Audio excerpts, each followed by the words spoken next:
Damn, this nigga got a whole goddamn. He really got a blog. Like I said, I want to go Fruits of My Labor, November 5th. You know what I'm saying? We're definitely excited about that project. We're going to get more into that project a little bit later. You know what I'm saying? It's going to come back up in this interview, I'm sure. But I want to go back to the beginning and discuss the journey now that led up to this project release. So, King M.A.D.E, where was King M.A.D.E born and raised? Ocala, Florida, man. I was born here, raised most of my life here. You know what I'm saying? My mom a teacher. You know what I'm saying? Like my older brother, he like 4 years older than me. You know what I'm saying? Live wire. You know what I'm saying? I always tell people, you remember Kanan from fucking Power? He's Kanan. My brother's Kanan. Like real shit. Okay. You know what I'm saying? So it's like, if I see my brother 14 with bands, you know what I'm saying, like running it up. But I said all that to say, moms, you know what I'm saying, like she knew I was gonna follow behind him, you know what I'm saying, because I ain't have no real active, positive male figure. So she just she left him in Ocala with my grandma, and we moved to Wildwood. So I was raised like 6-7 years in Wildwood. Wildwood, okay. And then, but came back home. So it's Ocala and Wildwood. You know what I'm saying? But I mostly Ocala, all my family from Ocala, but I got real homies in Wildwood. So, you know, shout out Wildwood, something kind. Speaking on those two, is there similarities between Wildwood and Ocala, or is it totally different? Hell no. Like, hell no. I mean, I ain't gonna act like Ocala is Miami, you know what I'm saying? Like no big city, but compared to some of these compared to Wildwood, you know what I'm saying? Like, and like I say, I got real homies from there, but the city, it's probably like 3 stoplights and you through that motherfucker, bro. You know what I'm saying? Like, just being honest. Yeah. You know what I'm saying? Compared to Ocala, that is probably like number 4, number 5 in the state of Florida as far as like land, you know what I'm saying? Well, Marion County, I should say. So it's like a diverse Plus, like, none of my people was from down there. So it's like my brother and them, they people from down there. My younger brother, they people from down there. I ain't had no people down there. So it's like, you know, I'm tight with my cousins. Like, I ain't really have friends growing up. Like, all my cousins is, like, on my mom's side of the family, all my cousins is in my age group. Gotcha, it's like 10 of us, you know what I'm saying? So yeah, you speak on that too, FAMU. Yeah, for sure, for sure. That's the crew. Yeah, definitely. So, coming up in Ocala, let's talk about Ocala. Like, what can you say the lessons you learned as a child, or the things you've seen? You know what I'm saying? What's some of the things that the city showed you? Bro, I mean, to be honest with you, I've seen it all, bro. Like my hood, I ain't gonna say my hood like I own it, but like the hood that's near and dear to my heart, Carver Park, you know what I'm saying, 5th Street. So you right off Martin Luther King. That take you straight through the heart of Ocala, you know what I'm saying? Like, so you got Jones across the street, you got the West, and you got Tucker Hill, you know what I'm saying? Like, so you see it all, man. You got bases at the King. The King store is like our little hood store that we walk to coming up, you know what I'm saying? Like, you see it all, bro. You see it all, yeah. You see life, man. You see, don't get me wrong, ain't no hood different from another, because I'd have been around the United States and it's all the same. It just may be more people, less people, some people. It's always everywhere. Yeah, but it's poverty everywhere. You know real shit. Yeah.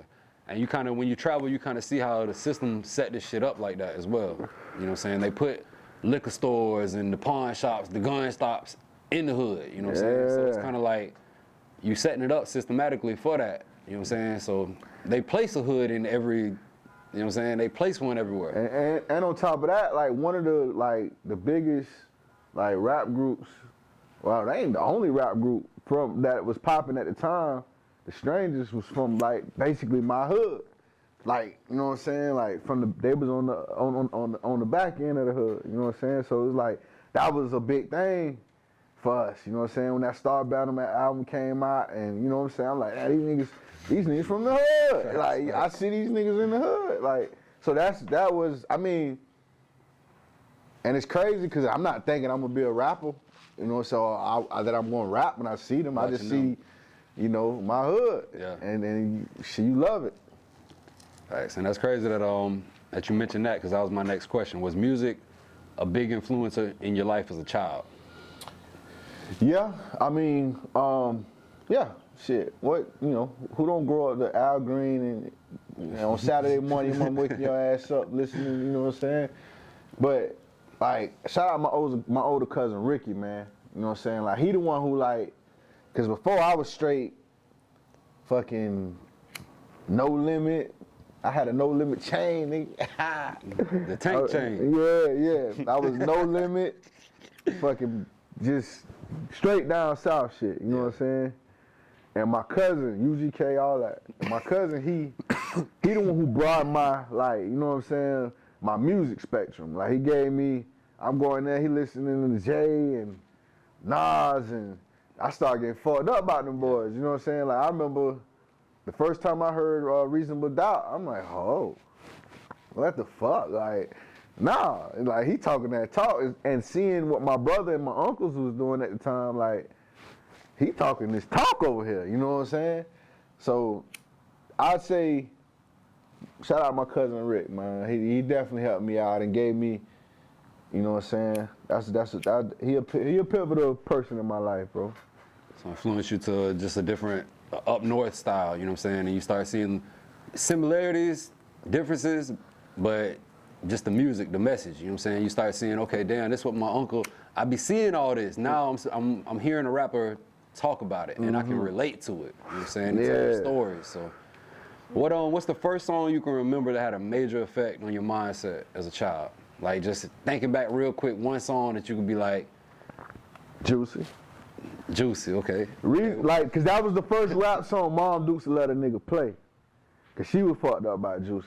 You know what I'm saying? Like, and Dear Mama, but Juicy was that one though. That was the one that, cause I was old R&B nigga, you know what I'm saying? Like, coming up, like, I was R&B nigga. But, cause that's, like I said, that's moms, man. And my aunties, you know what I'm saying? Like, oh man, my auntie fucked up by Keith Sweat, man. So it's like, so you coming up? Yeah, I'm Tevin Campbell, all that. I'm coming R&B, you know what I'm saying?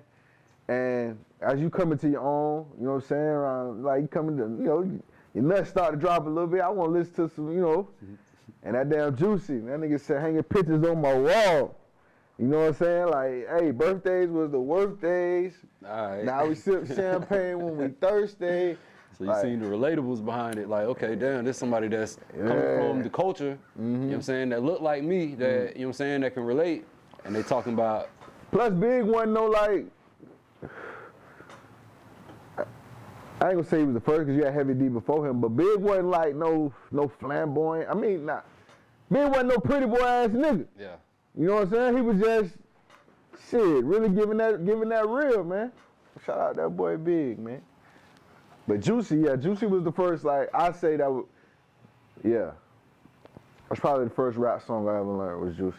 Yeah, okay. And who, if you had to choose just one, your favorite artist growing up, and why? Like that, because it changed through time periods. So. I'm talking about more like child-based influence. Like that time period when you heard Juicy, who was your favorite artist back then, growing up? And why were you heavily influenced by them? If you talking about my preteen years, like teenage, like preteen years, it probably would have been Pop. Okay. Then like teenage years, it was like the 13 to 17, 18 was Lil Wayne, because he was like literally a year older than me. Like, you know what I'm saying? Like, he's like 13 months older than me type shit. So he was one of the, like, he was before Bow Wow, you know what I'm saying? Like, Wayne was, like, that was the Wayne I fell in love with, you know what I'm saying? I don't curse, but in this verse, man, fuck the world. Yeah, like, he was on some other, he was actually telling stories and shit. Yeah, that was the Wayne I fell in love with. And then he turned into Punchline Wayne. And then you get to, like, 18 and up, it was Jay.